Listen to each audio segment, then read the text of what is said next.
కూటమి కక్ష విజయవాడ నడిబొడ్డును మహోన్నత ఆశయంతో నిర్మించిన వైఎస్ జగన్ పేరు చిరస్థాయిగా నిలుస్తుందని అక్కసు ప్రాంగణంలోకి తప్ప మహాశిల్పంలోకి అనుమతించిన సర్కార్ పారిశుధ్య నిర్వహణ గాలికి ప్రాంగణం అంతా చెత్తాచెదారం జీతాల కోసం ఆందోళన చేశారని అక్కస్తూ సిబ్బందిని తొలగించే ప్రయత్నాలు అన్నటువంటి వార్తని హైలైట్ చేసి సామాజిక న్యాయ మహాశిల్పం పైన చంద్రబాబు సర్కార్ కుయుక్తులు అన్నటువంటి చాలా అంటే ఇందులో కుయుక్తులు ఉన్నాయా లేదా అన్నది పక్కన పెడితే దాంట్లోకి అందరినీ అలౌ చేస్తుంది మంచి సెంటర్ దాన్ని ఎంత చక్కగా డెవలప్ చేసుకుంటే అంత పేరు మన పేరు ఉంటుంది.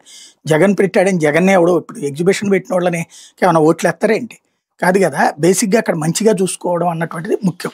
లేకపోతే నకిలీ మద్యం కేసు దర్యాప్తు ప్రభుత్వానికి హైకోర్టు నోటీసులు నకిలీ మద్యం కేసు దర్యాప్తును సీబీఐకి అప్పగించాలని కోరుతూ మాజీ మంత్రి జోగి రమేష్ దాఖలు చేసిన పిటిషన్పై రాష్ట్ర ప్రభుత్వానికి హైకోర్టు నోటీసులు జారీ చేసింది. ఈ మేరకు ప్రభుత్వ ప్రధాన కార్యదర్శి హోంశాఖ ముఖ్య కార్యదర్శి డీజీపీకి నోటీసులు ఇస్తూ న్యాయమూర్తి డాక్టర్ జస్టిస్ వెంకట జ్యోతిర్మయి ప్రతాప బుధవారం ఉత్తర్వులు జారీ చేశారు.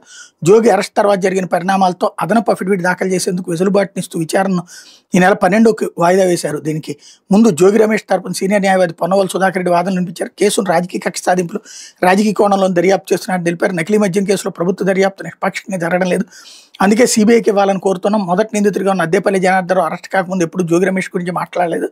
పోలీస్ కట్టీలోకి వెళ్ళాక నకిలీ మద్యం మొత్తానికి జోగి ప్రధాన సూత్రధారని చెప్తున్నట్టు వీడియోని రికార్డ్ చేసి విడుదల చేశారు. ఇది బలవంతంగా తీసినట్టు కనిపిస్తుంది. దీని వెనక జోగి రమేష్ నిరికించే పెద్ద కుట్ర ఉంది. జనార్దన్ రావు వాంగ్మూలాన్ని ఆధారం చేసుకుని ఈ వ్యాజ్యం దాఖలు చేసిన తర్వాత పిటిషనర్ పోలీసులు అరెస్ట్ తీశారని పేర్కొన్నారు. మొత్తం వ్యవహారంలో స్థానిక పోలీసులు సిట్ అధికారులు పక్షపాతం వ్యవహరిస్తున్నారు.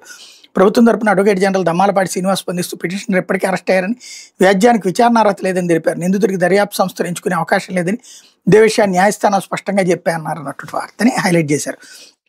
దర్యాప్తు పక్షపాతంతో ఉంటే సిబిఐ విచారణ కోరవచ్చు అన్నటువంటి పొన్నవోలు వాదన నేపథ్యంలో నోటీసులు ఇచ్చారు. పాపం ఇక్కడ కొన్ని ఫేసులు చూస్తే ఆ కోర్టులు ఎందుకో కావాలని లేదా వాళ్ళ వాదనలో పచ్చలేదో లేకపోతే వాళ్ళని చూస్తేనే నీటి వస్తుందో తెలియదు. వైఎస్ఆర్ కాంగ్రెస్ పార్టీ వాళ్ళు ఏది వేసినా ఎదురు దెబ్బలే తగులుతున్నాయి.